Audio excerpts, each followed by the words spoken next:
We are live. Hello and welcome to PropTechBuzz, a business podcast on global PropTech, where we talk to PropTech founders, CEOs, investors from all over the world and learn from them how to build, manage, and scale successful PropTech companies.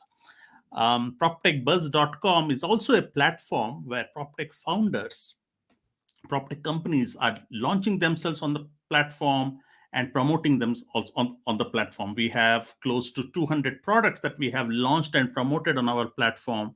So if you're a PropTech company from any part of the world, come to proptechbuzz.com and launch your product and your platform, and we ensure we give you global eyeballs from all over the world. With that, let's welcome our guest today. She is Irina Leca. Irina is the CEO and co-founder at Nooka Space. Irina is a serial entrepreneur with a successful exit to Fitbit and has honed her expertise in maximizing business growth and driving product innovation over 10 plus years in marketing leadership roles. Her journey spans across tech giants like Google or Fitbit and startups like VectorWatch, where she spearheaded marketing initiatives across multiple regions, including South Africa, Middle East, Central and Eastern Europe, and Portugal. Now she brings together all the wealth of this experience to her role as CEO and co-founder of Nooka Space. They are on a path to revolutionize the PropTech landscape with a global network of proximity office pods. You know what? I have no clue what proximity office pods is, and that's exactly why we have the founder CEO with us. But before we get into the meatier stuff, let's welcome Irina. Irina, welcome to PropTech Buzz. How are you doing today? Thank you so much. Thank you for the invitation. I'm doing great. Hello, everyone. Hello, Ravi. Thank you so much for having me here. Yeah, I'm looking forward to share the story and to explain what an office proximity office pod is. Excellent. So, Irina, before we get into proximity office, I mean, you have had a phenomenal career trajectory. Some big names there. Fitbit is something that has that revolutionized. I think those were the first set of digital wearables, which I can imagine. Okay, after that, I think that the revolution of wearables started with Fitbit. Maybe a little bit about your previous expertise when you successfully exited to Fitbit. If you can briefly tell us that journey, that'll be great starting point for our conversation. Of course, of course. So as you mentioned, I'm a serial entrepreneur. So I'm originally from Romania. So back in the days in Romania, I co-founded a smartwatch startup. Wow. So we were building a smartwatch with 30 days battery lifetime, which was a huge thing back then. Which year? Which year was it? 2014 to 17. Wow. Yeah, some time ago. Yeah. And after we built that, we sold the company to Fitbit. And Nice. based on the 40 people team that we had in Bucharest, Romania, Fitbit built the second R&D office worldwide. So we are very proud that we put some basis of the tech ecosystem back in my home country. And then I continued my career in marketing in Fitbit. As you mentioned, yes, I ran a cluster of 50 countries in marketing. And then Fitbit was acquired by Google. So I was dragged along in these two acquisitions, so I have this experience, a very interesting experience. And with Google, I had the opportunity to move to Portugal, where I am now. I live in Portugal. I was a marketing manager for Google Ads here. But during this time of being in the corporate environment, I also stayed very close to the entrepreneurship. I was doing programs for startups. I was doing a lot of mentoring and always had something on the side, like a side hustle, trying to launch a new product. And last year, I had another startup. It was a mobile app. And with that mobile app, I pitched to the investors of Nooka Space. And the investors really liked me, and they said at some point that they need someone to take over and to become the CEO of the company. So they invited me to join as a CEO and co-founder of Nooka Space, and here I am today because I'm deeply in love with the mission that we have at Nooka Space. And with my background also in design and architecture, you'll see why I resonated so much with the smart office pods, the very nice micro offices that we are building at Nooka Space. Excellent. Fascinating story. Just curious, how is the entrepreneurial scene from Romania? Like, are there, is this common for women entrepreneurs to build companies from Romania, or were you an exception, and were you somebody that actually leapfrogged in this industry and were a mentor or role model for other entrepreneurs there? That's actually a very, very good question. And I didn't realize that this topic about women being in entrepreneurship is so popular until I moved to Western Europe. Because in Romania, as an ex-communist country, we don't have that kind of inequity. I never felt that I am underestimated because I'm a woman in entrepreneurship, or because I'm building a startup and so on. And when I moved here, I understood that this is a main topic, because sometimes women don't have the same opportunities. But in Romania, I think we are lucky, because like my parents and everybody else who lived in the communist time back then, they knew that they have to work equally. We always supported each other. So I think it is better or easier to become a woman entrepreneur in a country that has this legacy. I'm not saying it's a good legacy in terms of politics and so on. It had done a lot of damage, but in this sense that we are considered equal, I feel lucky. Yeah. Interesting, very interesting. Never knew about this side of Romanian society and culture. Excellent. So let's begin with Nooka. So what was you mentioned about how you became the CEO of Nooka, but tell us about the problem space that Nooka is trying to solve, and then let's talk about the problem, understand the problem, the status quo, what's happening in the industry or the market today, and then we understand about the solution space and about your product. Totally. So the story of Nooka started a bit before the pandemic, and the team started to develop the backyard offices, backyard smart offices. And with the pandemic, you imagine that it had so much traction and interest from the people that everybody wanted to find a different space to work from, something that is private but is also near our houses. And we started to develop this, and we started to work with shopping malls, for example, who came with the request of building not only outdoor pods but also indoor pods. Like you mentioned that you don't really know what a pod, an office pod is. Those type of cabins that you put in the open space offices, and you take the phone calls from, or you do the one-to-one. So basically, we started to build this, but we made them smart, and we made them connected through our mobile app. So when we started to receive requests from shopping malls or from airports, we realized that there is so much demand for people to work on the go.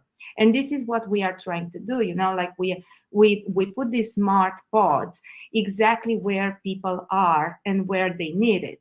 Because now people with all this hybrid work environment, they want to work on the go, but it's really difficult.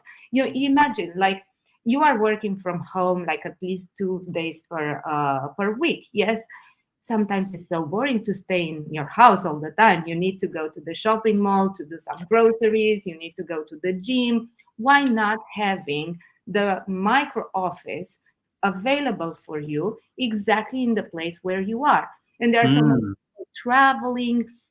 In the airports, maybe you traveled recently, but it's crazy. You don't have any seats. All the flights are delayed, and it's very difficult to find a quiet space. And this is what we are offering. So our pods, they come with high-speed internet, They are soundproof. They have a plug so you can charge your phone and your laptop. So they are super equipped to offer you the right space to do the work that you need to do when you are on the go. Yeah. Correct. And this is how we evolved. It started from the backyard office, and now we expanded to shopping malls, to airports, to train stations, even to residential areas, because people love to have an office that is in their proximity. They don't really like to work from their houses, but they would prefer to see some people, to interact with someone else. But there is a key here. People hate commute, So we looked into this. And we realized that, 50% of the people will work from a hybrid or remote environment by the end of this year. We are talking about the knowledge workers, yes? But the best thing about working from home, when you ask them, is the lack of commute. So this means that people, they don't hate the office, they just hate commuting to the office. This is what we are solving, and this is how basically this is how we started, and we realized that this is a huge opportunity moving forward. Let's understand this a bit more. Okay. So you are expanding the choices of working options at different physical places, right? Earlier it was either home or office or maybe a co-working space, but Where you need now to commute. was sorry. Where you still need to commute to a co-working space, yes, because most of them, they are in the city center, and most of us don't live in the city center. I see. Okay, so you are solving for removal of commute, the struggles or the pains of commute. But where are these pods placed? Like, if I'm trying to understand. If I'm traveling, if I'm catching a flight, I can understand that, yes, I can rent a pod if I'm waiting for my flight for an hour or so. If I'm in a shopping mall and I need to take an important meeting, then I can find the nearest pod and I can work. So is that the use case, that wherever you are, you can find an option to work? Is that how it is? Yeah, exactly. You can also find them in coffee shops, for example. You like to work from a coffee shop, but if you have a meeting like this, you cannot do it from a coffee shop now. And then I don't know how you are working, but my schedule is like full with meetings. I'm back to back all the time. So it's Yeah. impossible for me to just go to a coffee shop or to a public space to work from there. I need that private space. I need that soundproof environment in order to do my work. So Got this is what we are solving. But You mentioned about residential. yeah, Can you explain that physical space? Because I understand shopping malls and airports, but residential. If I have my own house and if my working room, why would I opt for a residential smart pod? yeah, that was my question as well when I joined Nooka. I was like, are we really solving a problem for anyone? Like, why someone would like to rent our pods if they already work from home? Yeah. And we did some tests, and we had some projects where we placed in closed gate communities outside the cities. We placed some pods. We have indoor and outdoor pods. So in this case, we had outdoor pods. So they look like mini rooms, yes, where you can have 2 or 3 desks inside, and you just rent it through the app. And it was the most successful project that we did. Because, and we realized, we started to talk with people and to understand why they are using it. Some people, they have kids home, so it's almost impossible to focus. Or they simply want to go out from their house, because this is how they disconnect from house, and they enter in the mood of working. So it's not suitable for everyone to work exactly from your own house. Or some, they simply don't have an office, or they don't have the space inside their houses. Now with the the huge price per square meter with for the new apartments, it is less likely for people to be able to buy an apartment that fits an office, you know. Mm-hmm. So there are so many reasons, but the reality was that we had in those projects 50 hours per week utilization of our pods. So this Mm. means that they were always full. They were used even during the weekends, and people, they just used it as an extension of their houses, just because Mm. it was in their yard. Yeah, it's like Mm. 5 minutes walking, and you just go there, you work, and you come back to your house afterwards. No, that's very interesting because you can actually create a psychological shift between home and work, which is Yeah, very hard to create within your home. Okay, it's yeah, very hard to create a psychological difference between a home and workplace. I would appreciate if I can step into a different zone very close to my home in my backyard, and I know that now I am in a workplace. Okay, I yeah, understand that shift, which otherwise becomes very hard when your child is in the same room asking for your attention and stuff like that.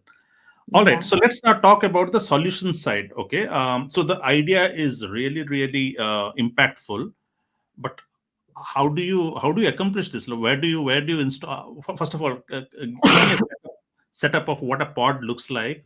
Does it is it meant for just one individual? And then is it installable? Is it movable? Is it compartmentalized? That means can you just Mhm. fit into anywhere or everywhere? Maybe could you give us a sense of how that actual pod looks like? Yeah, of course. So we have different types and sizes. So we have indoor pods that can fit in a lobby, for example, that are like 1 meter per 2 meters long, and they fit to small benches, so you can have a one-to-one meeting there. Or we have outdoor pods that fit like 2 or 3 desks, with, of course, ergonomic chair and a standing desk, and all the facilities that you need for like proper working. But and they are fully they are fully customizable. Yes, we can brand them in, and we can change the colors and everything, and we can make them blend to the space where we put them. But this is not all, because we didn't actually stop here to the with the pods, and our business doesn't stop here, because we took a close look to this, and we realized, we said, okay, this is amazing. We love putting the pods, and I think it is obviously that people love them, but sometimes a pod is not suitable in a place, you know. So we were thinking, what can we do more to help these people who actually want to work in their proximity of their houses, or you know, where they are. Right. And we realized that the technology that we created, so basically the technology that makes any pod smart and connected in our app, we can use it for any brick and mortar space. So we can adapt the technology to any space. Mhm. And because we were discussing about the residential areas, Right. um, many residential developments, they have extra spaces. They have Mm. commercial spaces downstairs. Normally, yes, you have a shop, you have a pharmacy, you have some commercial spaces that are being rented. Right. Or you have those technical spaces, like the spaces where you do the kids parties, or you Right. have the association meeting, and so on. Yeah. So there are a lot of spaces that sometimes are not being utilized in their in their full potential. Mm. So basically, what we are doing, we are enabling these spaces to become bookable inside our app, and to become like small co-working spaces. Yeah. Mm. So think about that. The real estate developers, if they own a space, they can rent it by hour, directly to the tenants through the mobile app and totally unattended by humans, because what we need is just to put a smart lock on the door of that space and to connect it to our mobile app. And this Nice. is how we enable people to book the space, pay for the space, everything in our app, and then access the space with no human intervention. And this is revolutionary. I need to say that. It's revolutionary because it, like the co-working spaces, in order to be profitable, now they need to have a big surface. They need to hire people. Those people and those investments, of course, they are operational costs that diminish the profitability of the workspace. And there is no possibility at this moment in time to have a small space with 10 desks, for example, and to make it profitable. And this is what we are enabling. We are enabling small automation or co-working spaces for anywhere, like they can be placed in shopping malls. We are working with airports who want to enable people to have access to co-working spaces and residential areas. And this is so important because we are enhancing the way you live. We are providing a service that is so much needed nowadays. True. I think I can draw a comparison to how I pick up a shared car wherever I want with the help of a. So I don't have to be stranded. I can just see, okay, I open the app and I go on share, and then I see which is the car nearest available.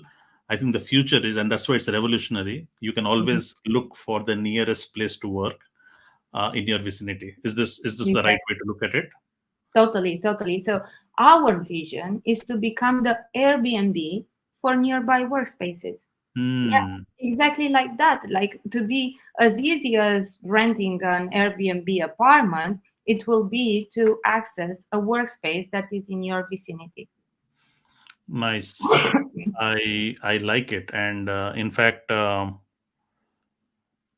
you are reshaping the culture by offering more options. I could want to excuse myself from work because I just want to focus on doing my job, but since I do not have any options, there's nowhere else to go. Coffee shops, Starbucks came with this concept. When Starbucks was introduced, it offered a third space: home, office, and Starbucks is where you can have meetings. But hey, just come to think of it, you cannot have because there's so much of disturbance in Starbucks, right? So there's no privacy, there's no sound cancellation and stuff like that. So I completely understand what you're saying here. Excellent.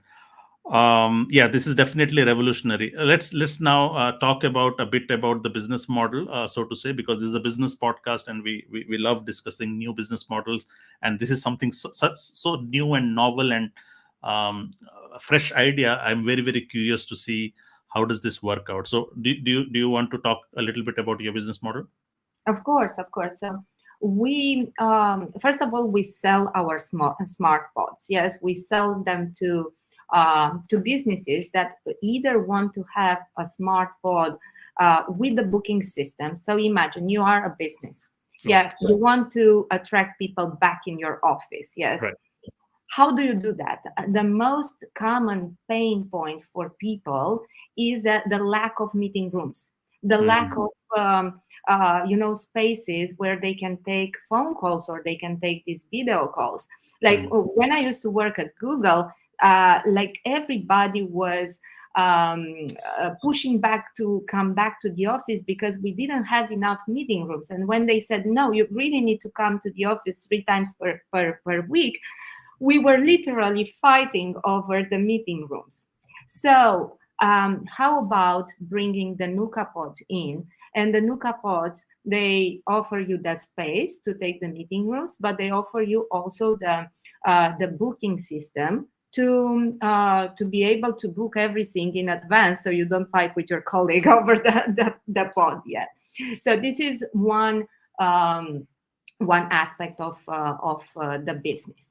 The second aspect, which is the Airbnb type of business, is that we are allowing spaces to be displayed in our app, of course, and we are charging a subscription for that. Because if you put your space, you are a venue owner, yes, you want to rent it to the end users.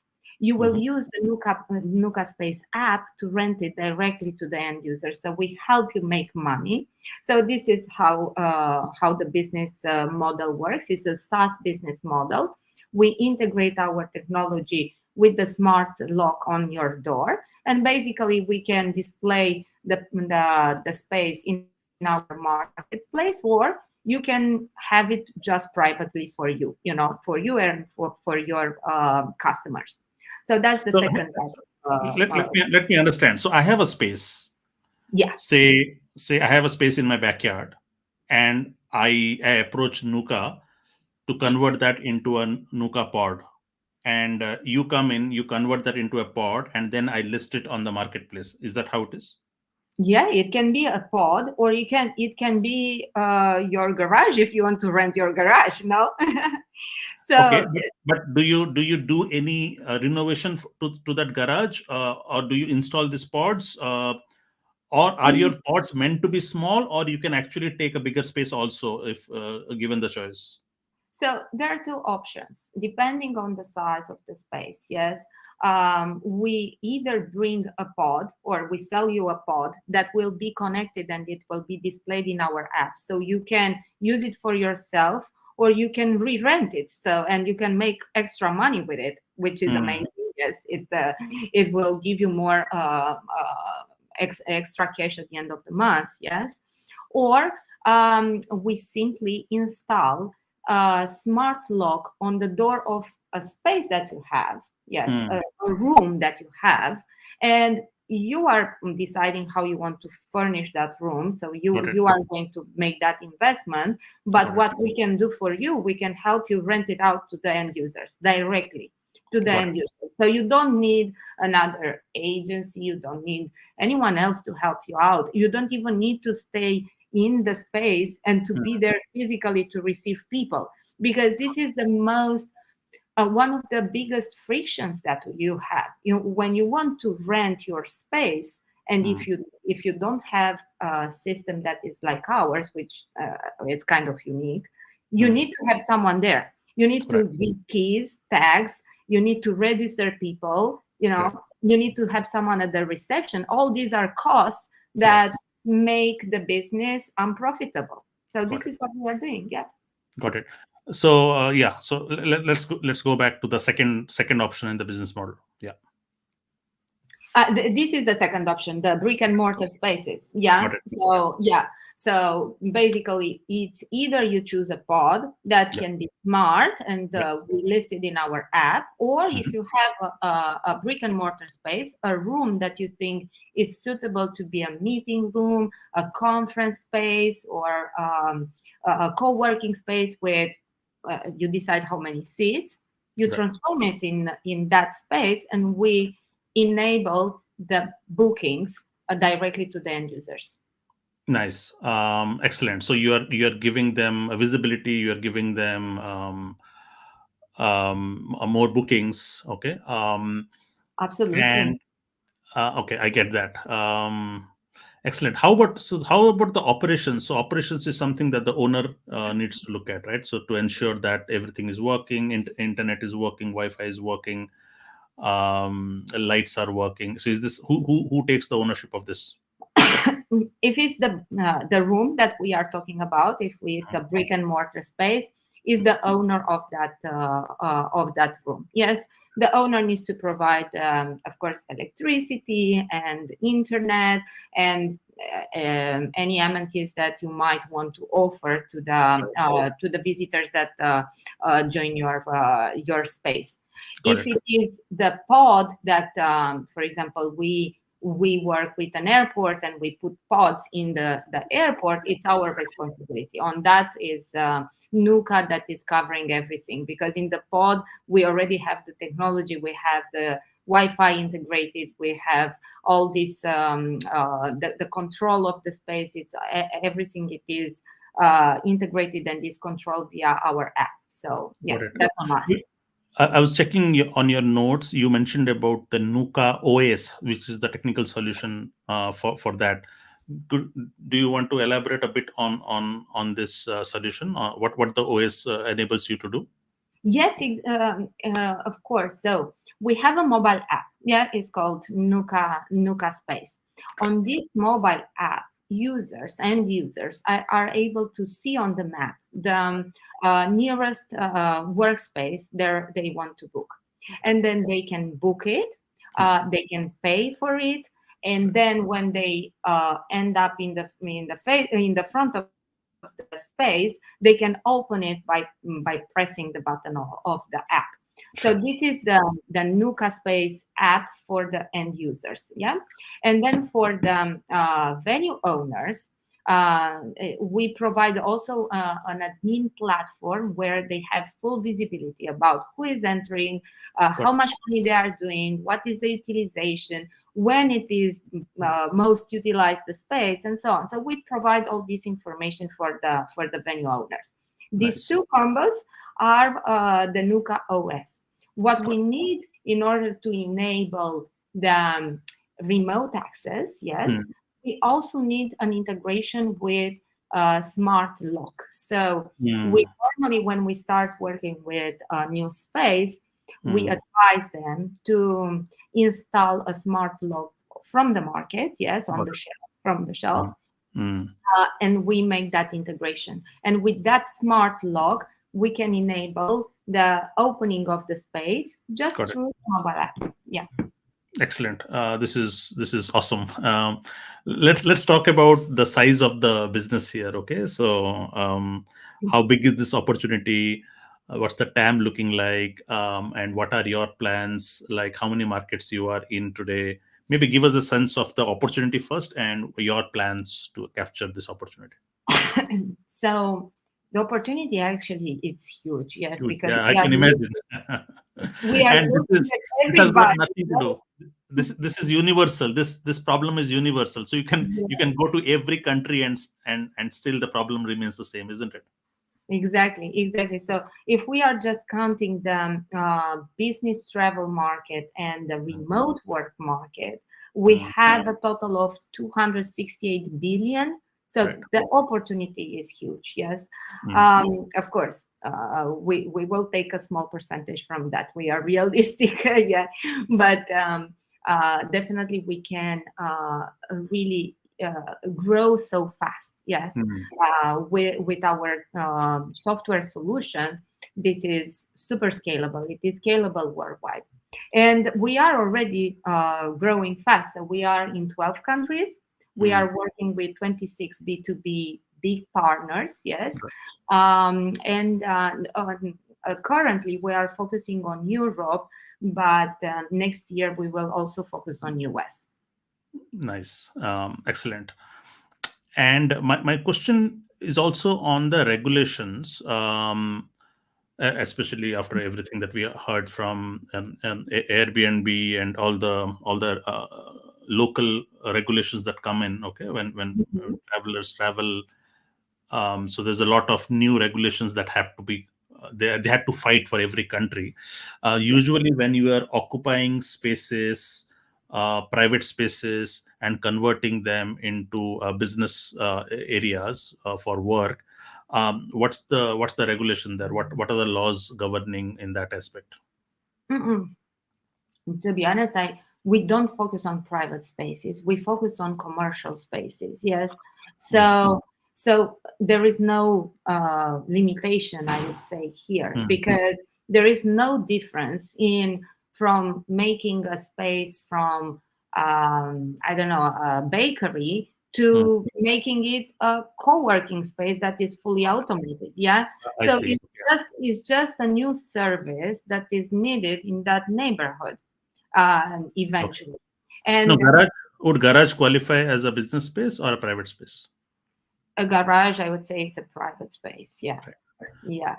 We didn't tap into that particular market, because our customers, we are targeting more B2B partners. Got it. Think about okay, I talked a lot about the residential developers, which it's normal because they put in their projects, they make sure that they have enough commercial spaces, and they also have these technical spaces that are normally not used so much. So Right. those can be easily transformed in a meeting room or a co-working space. But Right. other big clients that we have are shopping malls, airports, and train stations. And all these verticals, they look into creating workspaces because they came in to realize that this hybrid work is here to stay. People are working on the go. This is so common, and they want to enhance the experience of their customers in the end. Yeah, and because they want to create these spaces, these workspaces for their customers, but they don't have any tool to monetize them. So in the end, they either stop from doing the projects because they are not profitable enough, or they don't create the best experience for that because they say, okay, it doesn't work for me to invest that much money into creating a really great workspace if I'm not making any money. So I will just, put some chairs and desk and do it a bit scrappy. Got it. But because with our solution, we are enabling that. Yeah, we are enabling the monetization of these spaces with no people at the reception, which is the biggest pain point, especially for the airports or train stations. You don't have so much access to people, to workforce in the end. Like airports are struggling so much lately on this. Got it. Um, And there is a big opportunity also of all the unused commercial spaces that they are struggling to repurpose them, right? or to So rent them, I don't think supply is a problem for you, no? Supply is not a problem. Not really. And we are also looking at so many spaces, office spaces that now are not being used, are not being rented. Right. And subletting them, it's to and creating them or transforming them in small co-working spaces or flex offices.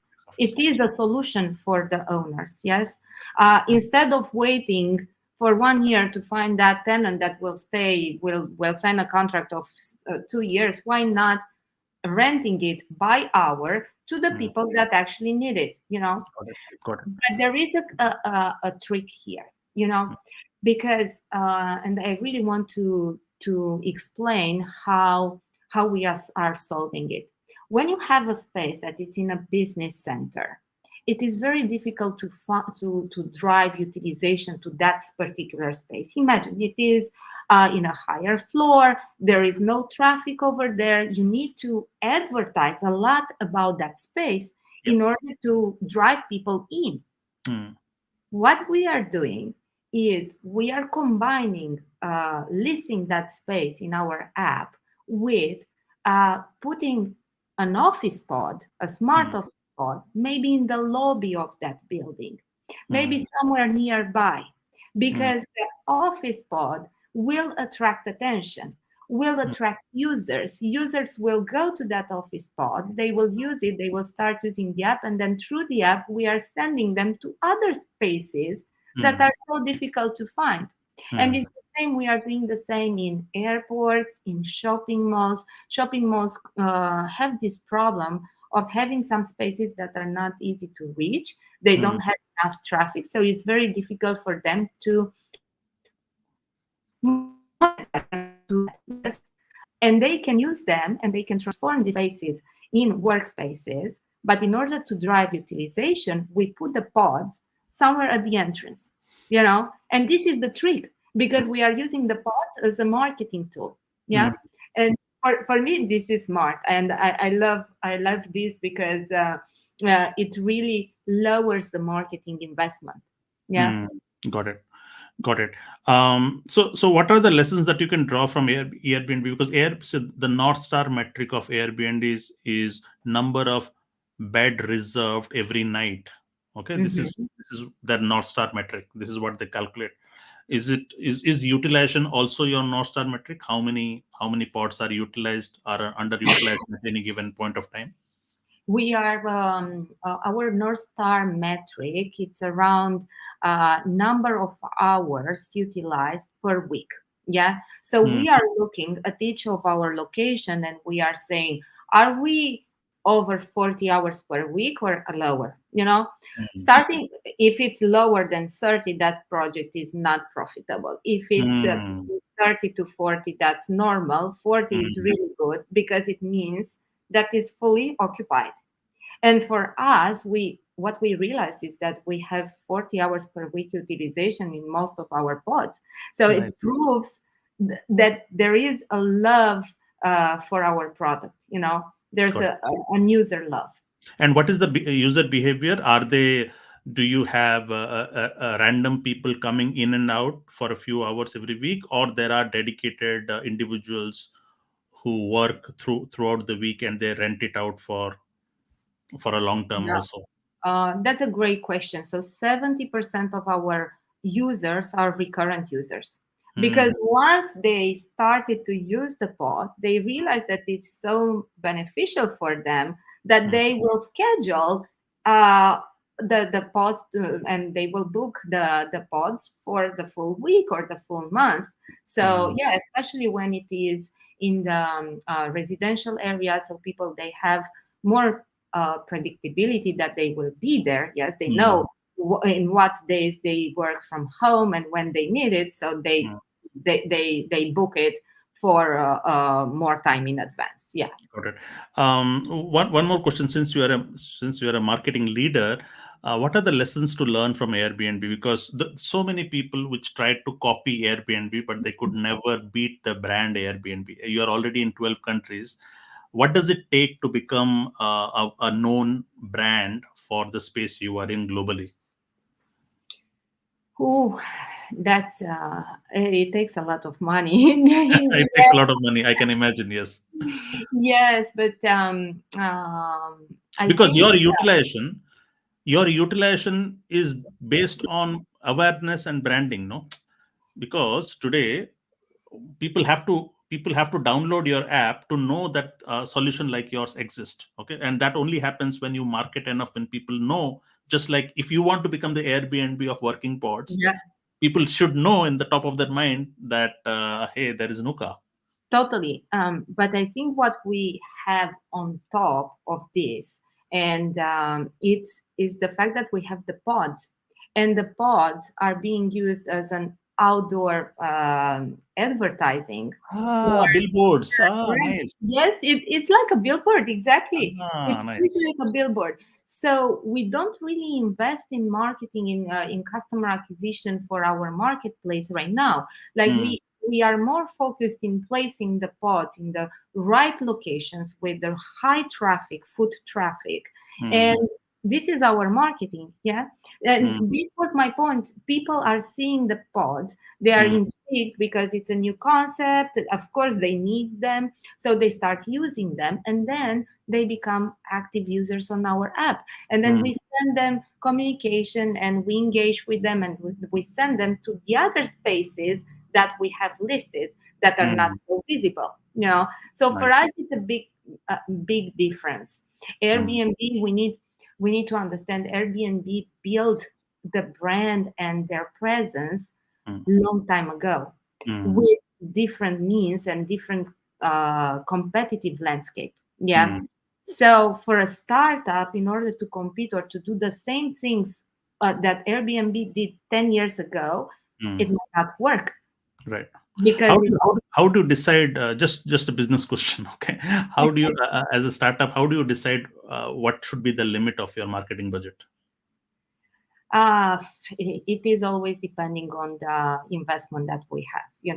Hmm, So And of course, we need to look at the overall profitability of a project. If a project requires, like for example, I'm putting 5 pods in a shopping mall, yeah, I know exactly how much that will cost. I know how much I will charge per hour and so on.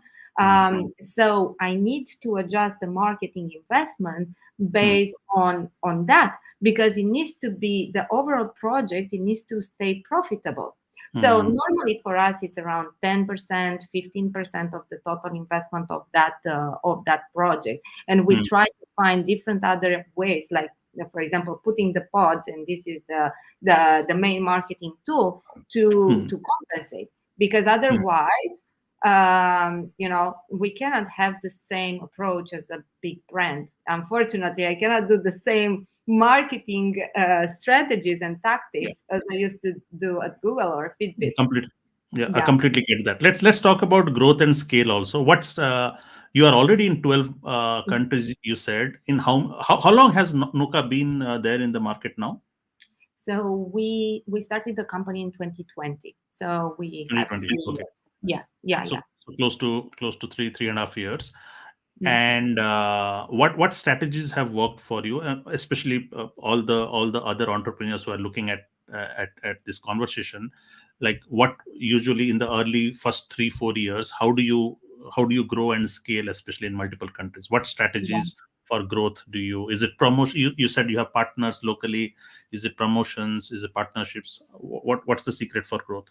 So for us, for until now, it worked very well to work with specific ambassadors that are experts in different verticals, like airports or shopping malls, and who were able to introduce us to their network.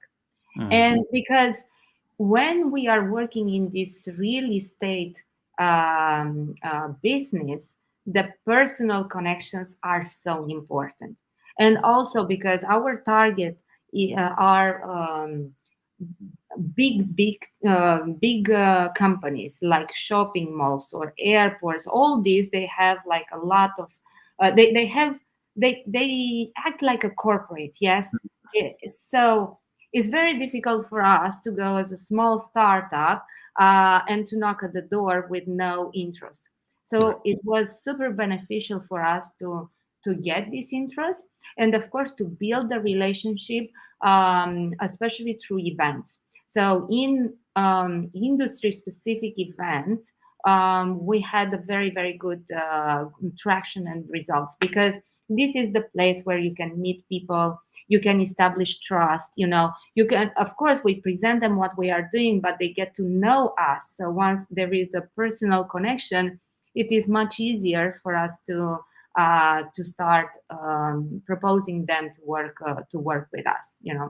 And now, because the product is a bit more mature and we are trying to scale and to grow internationally, of course, we will rely more on paid ads and on this, traditional digital advertising, which is something that we need to do. We need to build a presence, but also the personal connection is very important. Excellent. And so you said you're in 12 markets. What's the other markets that you are planning to go in the next few years?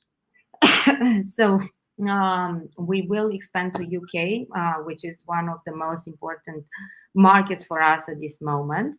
And after that, we plan to go to US, because we think US is one of the biggest markets for this type of service. And I know that you are also putting together a program to help startups to go to US, and I wanted Yes. to find out more about it. Yes, please. Yeah, we offer that, and we already have a very, very people who have been in the industry for years with great distribution. So that is something that we have been working. That is our flagship offering for most of the product companies, and especially proptech companies that want to go global. We are working on a lot of Asian players who have captured that market share in, say, India and the Middle East, but they do not have any plans to US. But the moment we talk to them, saying that, hey, you might have a plan in the next 3 years, but we can accelerate that plan by partnering with us. And then they wake up and then they see. Then so it's very interesting, those conversations. Yeah, we can definitely talk about that. Tell me, since you are, every founder is at the cutting edge, at the forefront of that industry, right? So where do you see more disruption happening in this space? So do you have a sense of what you are doing is definitely revolutionary, but what more, where is disruption going to happen more? Is it on the technology side? Is it on the business model side? Could you, or the product side? I think yeah, it will be very, very interesting to see a better democratization of the physical space and the Mm, way we are using the physical space, because so far, everything that is happening in real estate is kind of, um, it takes so much money, like the investments are so big. right, And we are looking at these companies. You have a small startup, you want to have an office, but then you need to take the risk of signing a long lease with a lot of conditions for you. So this is yeah, a bit prohibitive for those startups or for companies that are starting out. right, And I understand why it's happening, because of course the real estate developers, they put so much money into it, they want to make up for that investment, right, but we need to find a balance between it. So I think we are going to see more and more solutions that will democratize the way we use spaces, right, uh, simply as that.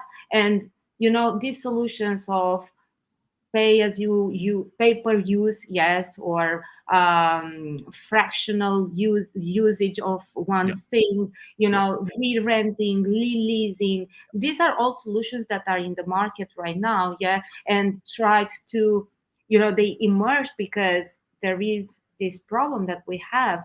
A lot of people are not going to the city centers anymore, and those buildings are kind of empty. So what are we doing with them? you know and it's a huge problem that many other startups are trying to solve it. So I will see a lot of dynamics happening in this area. excellent, cool. Thank you so much, Irika. This was really Irina. Sorry, this was really valuable to learn about a new business model, a completely new offering to this industry. I've spoken to some co-working space players, but yours is a completely different take on. In fact, I think you are trying to cut it down into small units, which is something that is a very revolutionary. So thank you for sharing your wealth of wisdom, and all the best for your future. And we'll be closely looking at what other new heights you will be achieving, and all the best for that. Thank you so much. It was a pleasure to be here. Thank you. Thank you so much, Irina. See you around. Bye bye. Bye bye.